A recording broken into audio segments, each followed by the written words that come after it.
जय श्री राम।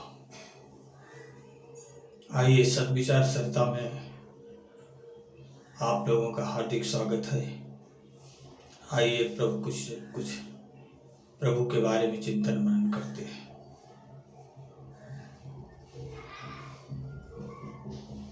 तो बात ऐसी है कि बहुत से लोगों को देख रहा हूं कि वो अपने ही पक्ष को श्रेय देते हैं, दूसरे के पक्ष को नगण्य समझते हैं। तो कहा गया है ना, वेदामधित्यापि भवन्ति मूर्खा, वेद पढ़ करके भी लोग मूर्ख रह जाते हैं। यह आश्चर्य की बात है।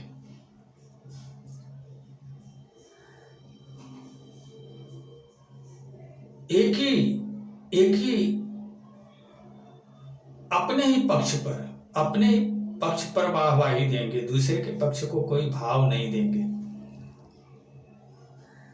दूसरे पक्ष को नगण्य बना के रख देंगे अपने विचारों में। अब देखिए, मैं तो किसी वेद को तो देखा भी नहीं हूं, पुराणों को देखा हूं लेकिन पढ़ा नहीं हूं, और शास्त्र के नाम पर भी नहीं समझो, मैं किसी शास्त्र को भी नहीं पढ़ा हूं। बस हमारे ज्ञान की जननी माता गीता जी हैं और रामचरितमानस और स्वयं की तपस्या और प्रभु की कृपा, यही हमारे जीवन में है। इससे अधिक कोई दुनियादारी नहीं है। वैसे भी शास्त्रों को, पुराणों को पढ़ने में कोई रुचि इसलिए नहीं है क्योंकि हमारा राष्ट्र हजारों साल गुलाम था। हमारे शास्त्रों को, हमारे धर्म ग्रंथों को, हमारे पुराणों को ये विधर्मी लोग जो है काफी दूषित कर चुके हैं। अपने ढंग से वो जो है इस तरह से षड्यंत्र रचे हैं ताकि हम कल किस तरह से हिंदुओं को झुका सके, किस तरह से हिंदुओं को हम अपने समकक्ष ला करके खड़ा कर सके, किस तरह हम हिंदुओं को जलील कर सके, इसकी व्यवस्था की गई है। यहां तक कि सुनने में आता है कि ब्रह्म वैवर्त महापुराण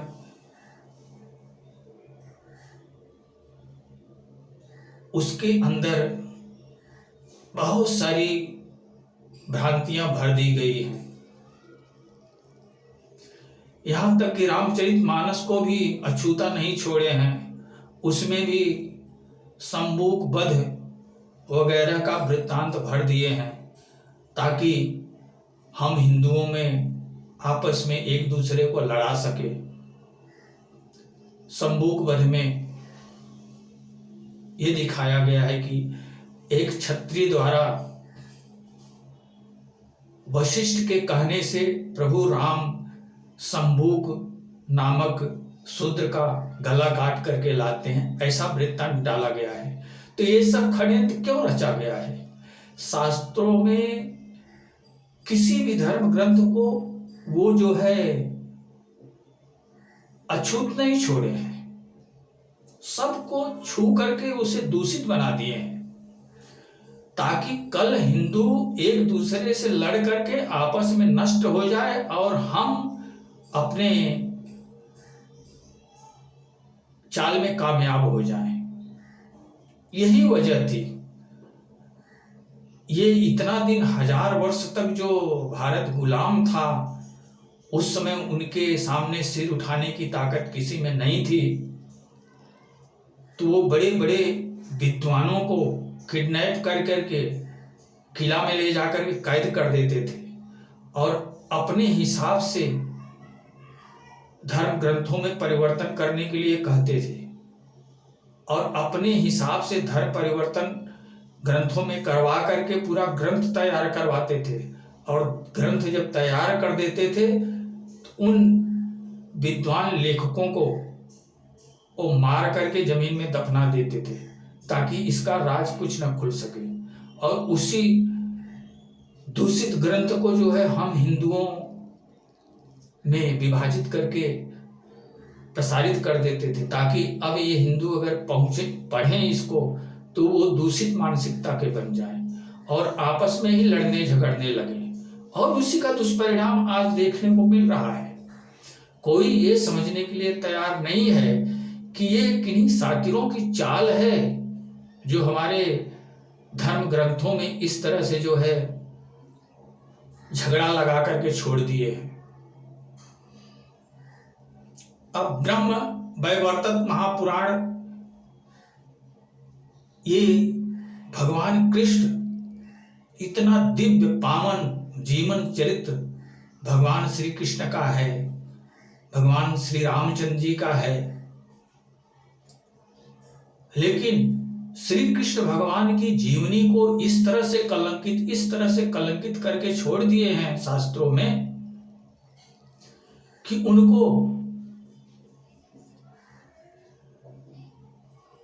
एक तरह जैसे आजकल यार प्यार इकरार वाले हैं ना, जिसके ऊपर पूरी फिल्म इंडस्ट्री टिकी हुई है, यार के लिए प्यार में जान दे देना ही श्रेयस्कर है, जो ये शिक्षा देते हैं ना, और जो जन्म दिया, जो पाला पोसा, जो पढ़ाया लिखाया, वो माँ बाप की अहमियत मिट गई, उनका कोई भी अस्तित्व नहीं रह गया। केवल यार प्यार इकरार में ही तुमको कुर्बान होना है, बाकी और माँ बाप, सामाजिक मर्यादा, रिश्ते नाते, उसका कोई ध्यान नहीं देना है। ये पागलपन विक्षिप्त अवस्था की देन है।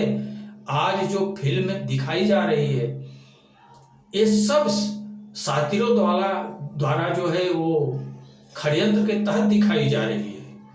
और कितने हमारे राष्ट्र के युवक युवतियां जो है उसी को देख करके पागल हो गए हैं और घोड़ा गधा से, गधा घोड़ा से, गाय भैंस से, भैंस गाय से, इस तरह की शादियां हो रही हैं। कोई किसी को देख नहीं रहा है, कोई किसी को पहचान नहीं रहा है, जानवर बन गए जानवर। ये फिल्मी समाज जो है, फिल्मी संसार जो जिसको बड़ा पैसे वाला कहते हो ना, वो एक गटर की सड़ांध से अधिक कुछ नहीं है। उनकी मानसिकता जो है इतनी सड़ी हुई है, कभी भी किसी भी, हाँ पहले कुछ फिल्में होती थी जो देखने लायक होती थी, लेकिन आज की जो फिल्में बन रही हैं वो सब षड्यंत्र के तहत बन रही हैं। हिंदुस्तान के युवकों को और युवतियों को पागल बनाने के लिए बन रही हैं, ताकि वो इस फिल्म को देख करके सारी मर्यादाएं तोड़ करके वो पागल बन करके, कोई घोड़ी है तो वो गधे से शादी कर ले, कोई गधी है तो वो घोड़े से शादी कर ले, कोई गाय है तो वो भैंसे से शादी कर ले, कोई भैंस है तो वो बैल से शादी कर ले। यही सब सिखाया जा रहा है। ये उचित नहीं है। भटकना, कहा मानव जीवन, दुर्लभ मानव जीवन तुम्हें किस हेतु मिला है? सदाचार का जीवन जीते हुए अपने जीवन के परम लक्ष्य तक पहुंचने के लिए मिला हुआ है, और कहां तुम पशुता में, पशु वृत्ति में बहके जा रहे हो? ये भी कोई समझदारी कही जाती है क्या?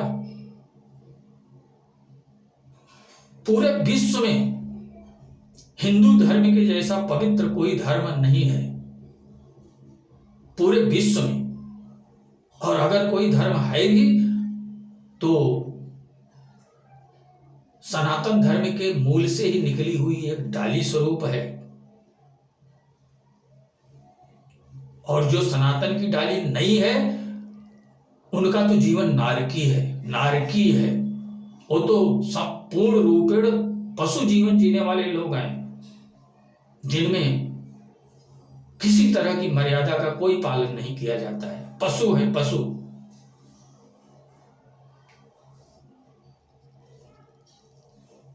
कभी भी अपनी मानवता को त्याग करके दानवता में नहीं जाना है। जिस दिन मानवता को त्याग करके आप दानवता में प्रविष्ट होंगे, उसी दिन आपका विनाश सुनिश्चित हो जाएगा। ये जल की प्रकृति है, जल की प्रकृति भोग विषयों की प्रकृति जो है वो जल की प्रकृति है। और जल निम्नगामी होता है, सदा नीचे ही लुढ़कता है, नीचे ही लुढ़कता है। उसमें ऊपर उठने की सामर्थ्य नहीं होती है। लेकिन जो हमारा वैदिक सनातन धर्म है वो जल की प्रकृति का नहीं है, भोग प्रकृति का नहीं है, वो योग प्रकृति का है, अग्नि की प्रकृति का है, जो सदा ऊपर उठता है। कभी भी आग जलेगी तो ऊपर उठती है, नीचे नहीं जाती है, नीचे जल लुढ़कता है। तो ये भोगवादी जितने भी हैं, ये सब जल प्रकृति के निम्नगामी हैं और इन्हें अधःपतन में जाना है। इनका कभी उद्धार निश्चित नहीं है, इनका कभी उद्धार नहीं हो सकता है, क्योंकि इनके अंदर जो है अधःपतन में जाने की वृत्ति है। इनको ऊर्ध्वगमन करने की वृत्ति इनमें नहीं है। ऊर्ध्वगमन करने की वृत्ति तो उन्हीं में है जो सनातन धर्मी हैं, जो अग्नि की प्रकृति को धारण करके अपना जीविकोपार्जन करते हैं। वही ऊर्ध्वगामी हैं और वही ऊपर जा सकते हैं, वही ऊपर उठ सकते हैं। ऊपर नीचे का क्या है? ऊपर कहाँ, नीचे कहाँ? कहीं ऊपर नीचे नहीं है। इसी शरीर में ही, इसी तुम्हारे शरीर में ही सातों लोक समाये हुए हैं। इसी शरीर में जहां रीढ़ की हड्डी समाप्त होती है उसे मूलबंध कहते हैं। और जहां बचपन में सिर के ऊपर यहां जहां मुलायम होता है, बचपन में मुलायम होता है, माताएं वहां तेल लगा लगा करके उसको पुष्ट करती है, मजबूत बनाती हैं, कड़क बनाती हैं। बचपन में उसको ऐसे उंगली डाल दो तो घप से तुम्हारी उंगली घुस जाएगी।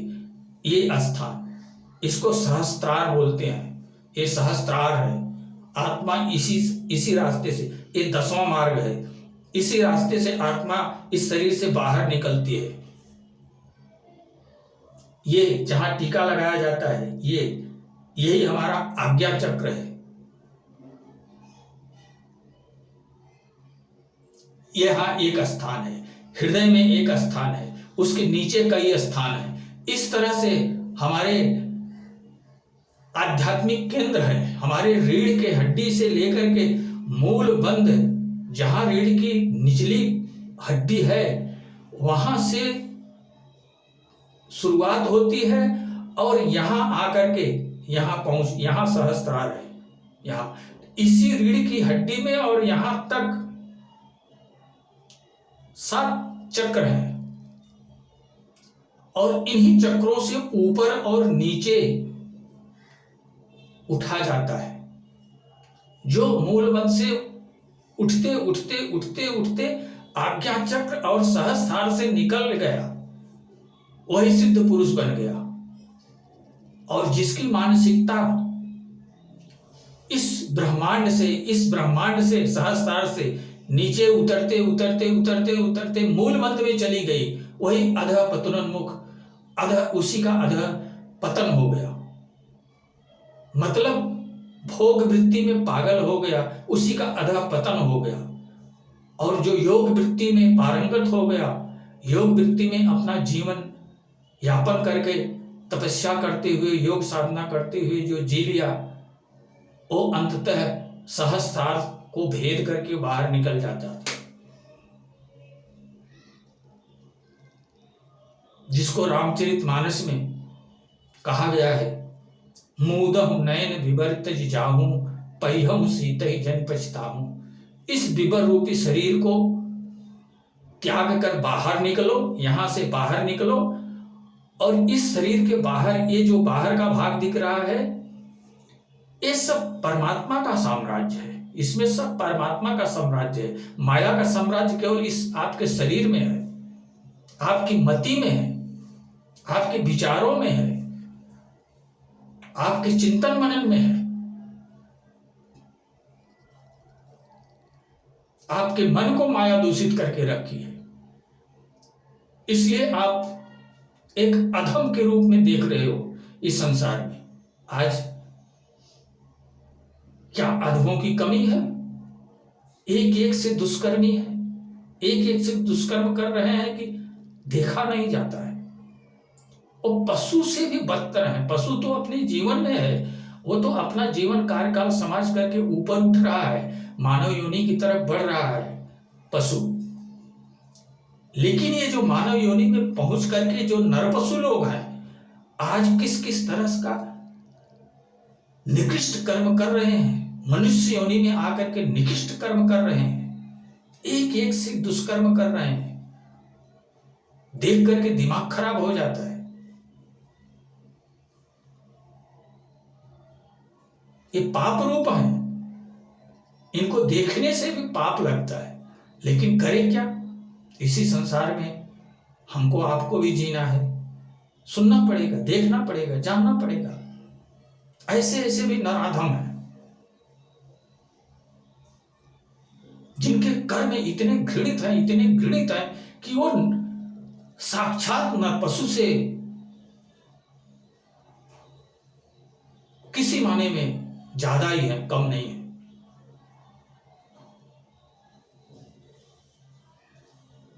तो हमारा यही कहना है कि अपने आप को संयमित करो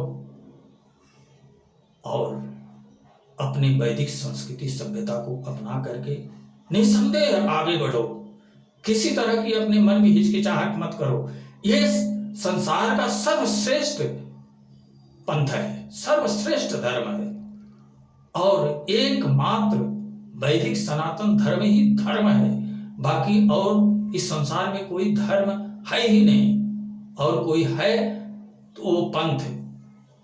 सब पंथ है, संप्रदाय है, मजहब है, धर्म कोई नहीं है। धर्म केवल एक वैदिक सनातन धर्म ही है और यही ईश्वर का बनाया हुआ धर्म है।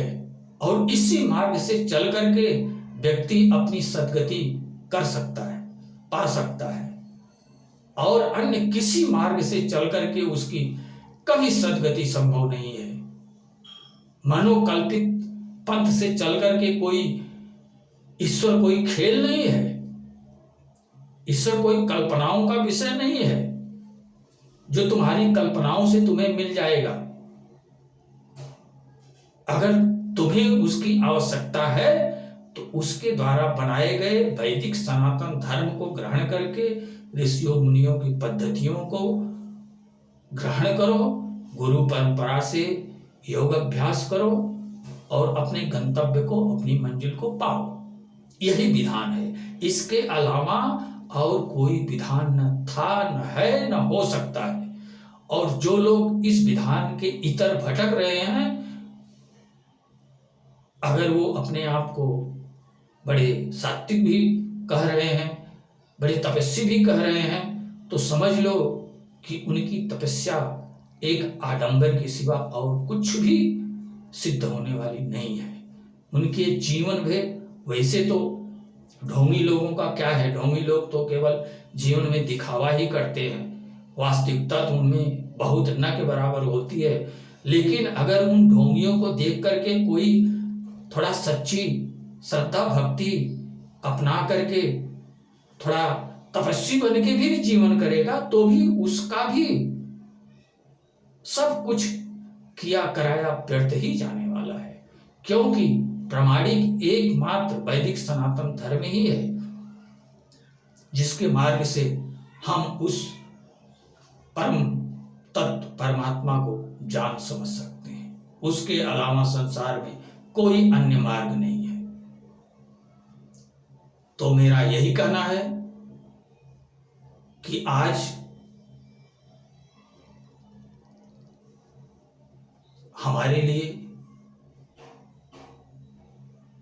वेद पुराण शास्त्र का अध्ययन करना अगर संभव नहीं है, हाँ, अपने घर में अगर आपको रुचि है तो अपने घर में मंगा करके किसी सदग्रंथ को पढ़िए, पुराण को पढ़िए, वेद को पढ़िए, लेकिन वो सब समझ पाना इतना आसान नहीं है, क्योंकि बिना गुरु के किसी को कभी ज्ञान नहीं होता है।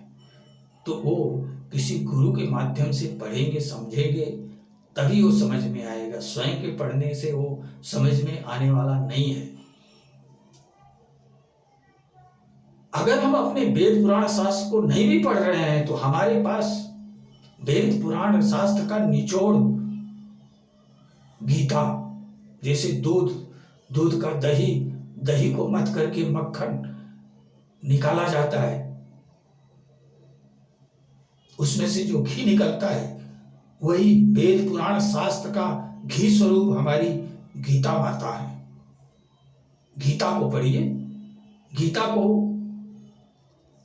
निस्संदेह आपके जीवन उद्धार के लिए गीता माता पर्याप्त है, रामचरितमानस पर्याप्त है।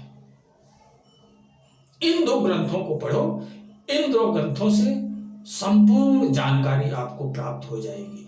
हमको वेद पुराण शास्त्र नहीं भी पढ़े हैं तो कोई आवश्यकता नहीं है, केवल गीता और रामायण दो ग्रंथ अगर आप पढ़ लेते हैं तो इससे ही मानवता क्या चीज होती है, अपना आत्मोद्धार किस तरह किया जा सकता है, ये सारी की सारी जानकारियां इन दो ग्रंथों में हमें प्राप्त हो जाएगी। लेकिन ग्रंथों में जानकारियां प्राप्त होगी, लेकिन उसके बाद हमें किसी सद्गुरु के सानिध्य में जाकर के उसके आदेशानुसार योग तपस्या करके ही जीवन को सार्थक बनाना पड़ेगा। उन ग्रंथों को पढ़ करके कभी जीवन सार्थक नहीं होगा। हाँ, आप जानकार हो जाएंगे, विद्वान हो जाएंगे, लेकिन अगर कर्म योगी बनना है, अगर भक्ति करनी है, अगर ज्ञान योगी बनना है, तो इसके लिए सद्गुरु के मार्गदर्शन की आवश्यकता पड़ेगी। और सद्गुरु के मार्गदर्शन में आप जब अपने जीवन को ढालेंगे तो अपने आप जो है कामयाबी सुनिश्चित बन जाएगी।